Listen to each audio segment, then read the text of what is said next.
जय श्री राम, हर हर महादेव। कैसे हो आप लोग? उम्मीद करती हूँ बहुत अच्छे होंगे, बहुत स्वस्थ होंगे, मस्त होंगे। तो इस वीडियो में हम भगवान कल्कि के अवतार से संबंधित सभी बातों को जानेंगे तथा उनका जन्म, शिक्षा, विवाह, मृत्यु इत्यादि सारी बातें एक एक करके जानेंगे।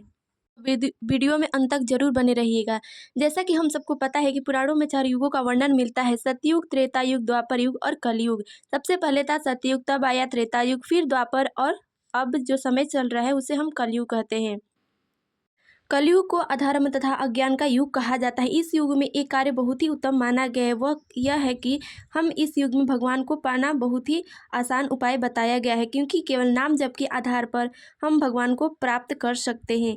कलयुग के लिए ये कहा गया है कि जैसे जैसे कलयुग का अंत आता जाएगा, पृथ्वी पापों से लिप्त हो जाएगी, ब्राह्मण वेद पढ़ना छोड़ देंगे, स्त्री अपनी मर्यादा भूल कर काम वासना की आदी हो जाएंगी, भोजन की कमी हो जाएंगी, पृथ्वी से सारे तीर्थ, सारी नदियाँ वापस देवलोक को चली जाएंगी, पृथ्वी से भक्ति गायब हो जाएगी, इतना अधर्म बढ़ जाएगा कि धर्म का कहीं नाम निशान भी नहीं बचेगा।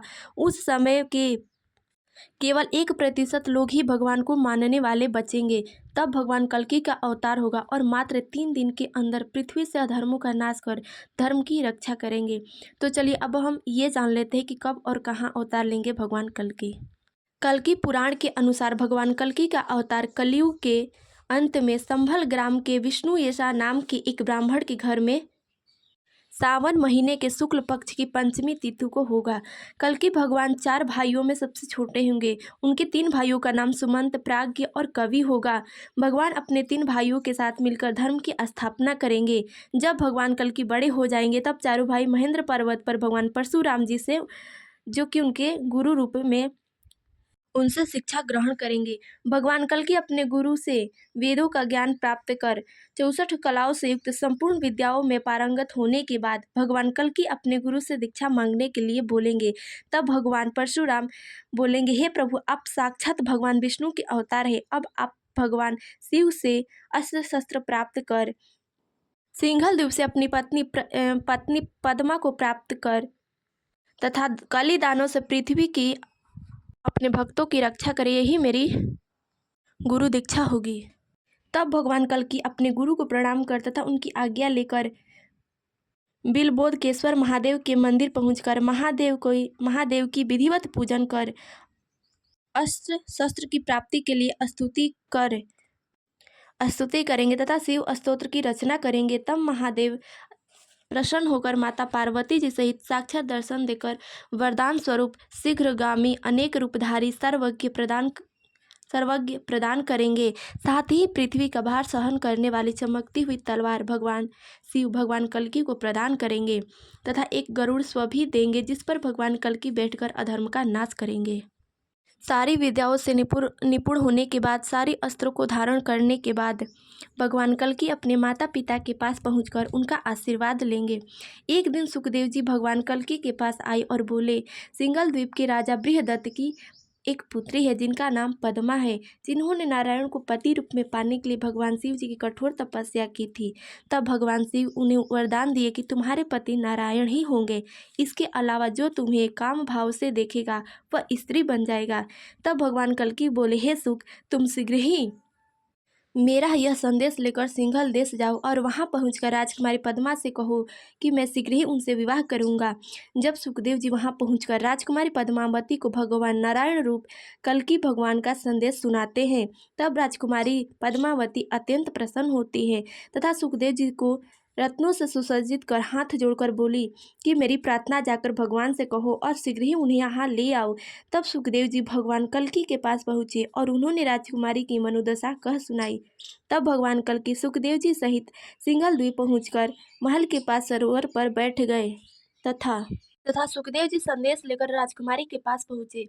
तब राजकुमारी पद्मावती अपनी सखियों सहित सरोवर के पास पहुंची और भगवान को देखकर बोली, प्रभु, मैं आपके चरण रज पाकर धन्य हो गई।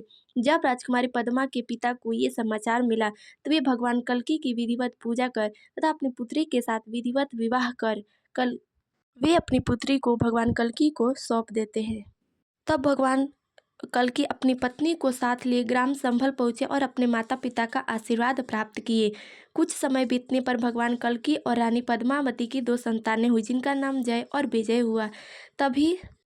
तभी भगवान कल्कि के पिताजी की इच्छा अश्वमेध यज्ञ करने की हुई। तब भगवान कल्कि ने कहा, पिताजी, मैं शीघ्र ही कीकट को जीतकर आपकी इच्छा पूर्ण करूंगा। कीकट एक ऐसा स्थान जहाँ जाति धर्म की कोई मर्यादा नहीं थी। वहाँ के लोग केवल स्त्री पुरुष के भोगी तथा धन के लोभी थे। जब भगवान कल्कि माता पिता का आशीर्वाद ले सेना सहित कीकटपुर के लिए रवाना हुए और वहाँ पहुँचकर बौद्धों के नायक जिन तथा उनकी सेना सहित धर्म का नाश कर देते हैं। तब भगवान कल्कि वहां से चक्र तीर्थ पहुँचे। वहां स्नान कर अपनी सेना सहित कुछ दिन वहीं विश्राम किए। फिर वहां से हरिद्वार पहुंचकर सतयुग को संतावना दे धर्म को साथ लेकर कलयुग के राक्षस कलि के निवास स्थान पर पहुंचे। वहां चारों तरफ भूतों का ही डेरा था। हर पेड़ पर चुड़ैल उल्लू बैठे हुए थे। वहां के स्त्री पुरुष एक दूसरे के अधीन थे। जब कलिदानों को भगवान कल्कि के आने की सूचना मिली तो वह उल्लू पर सवार हो बाहर आकर भगवान कल्कि से युद्ध करने लगा तथा दोनों ओर की सेना भी एक दूसरे से युद्ध करने लगी। एक तरफ धर्म का कलिदानों से युद्ध चल रहा था, वहीं दूसरी तरफ भगवान कल्कि का कलिदानों के दो राक्षस कौक और विकोक, जो कि एक जैसे शकल के तथा ब्रह्मा जी के वरदान के कारण अत्यंत कठोर हो गए थे, उनके साथ युद्ध भगवान कल्कि कर रहे थे। जब धर्म के साथ सतयुग भी कलिदानों से युद्ध करने लगे तो वह कलिदानों वहां से अपने नगर में भाग आया। इधर भगवान कल्कि का विकोक के साथ भयावह युद्ध देख देवता और मनुष्य सभी डर गए। तब भगवान कल्कि ने कौक को भाले से मारा तो विकोक के देखते ही कौक जीवित हो गया। वहीं जब भगवान कल्कि ने विकोक को भाले से मारा तो वह कौक को देखते ही विकोक जीवित हो गया। पुनः कौक विकोक भगवान के साथ युद्ध करने लगे। तब ब्रह्मा जी भगवान कल्कि के पास आकर बोले, हे प्रभु, ये राक्षस अस्त्र या शस्त्र से नहीं मरेंगे। ये तभी मरेंगे जब इनके गालों पर एक समय में थप्पड़ मारा जाए। इतना सुन भगवान कल्कि कौक विकोक राक्षसों के बीच में जाकर अपने दोनों हाथों से दोनों के गालों पर एक ही समय में थप्पड़ मारते हैं, जिससे कौक विकोक की मृत्यु वहीं हो जाती है। तथा इधर भगवान कल्कि की सेना ने भी कलिदानों की सेना का पूरी तरह से संहार कर दिया था। तब भगवान कल्कि धर्म तथा सतयुग सहित कलि के नगर में पहुँचे। वहां पहुंचकर धर्म ने अपने अग्नि बाण से संपूर्ण कलि के नगर को जलाकर राख कर दिया। जिस आग में कलि के सभी नगर के लोग तथा जितने भी अधर्मी लोग थे, पत्नी सहित सभी लोग वहां जल गए। पर कल्कि अदृश्य रूप से गायब हो अन्य वर्षों में समाहित हो गया और भाग गया। यहाँ से विजय प्राप्त करने के बाद भगवान कल्कि मल्लाट नगर में प्रवेश किए। वहाँ के राजा शशिध्वज भगवान नारायण के परम भक्त थे। राजा को भगवान कल्कि के साथ युद्ध करने जाते देख राजा की पत्नी उन्हें समझाने लगी, लेकिन राजा अपने कर्तव्य का पालन करते हुए अपनी सेना को साथ ले युद्ध भूमि के लिए निकल पड़े तथा भगवान कल्कि को हृदय में प्रणाम कर उनसे युद्ध करने लगे। दोनों में घोर युद्ध होने लगा। राजा के मुष्टि प्रहार से भगवान कल्कि मूर्छित हो गए। तब धर्म और सतयुग भगवान कल्कि को ले जाने लगे।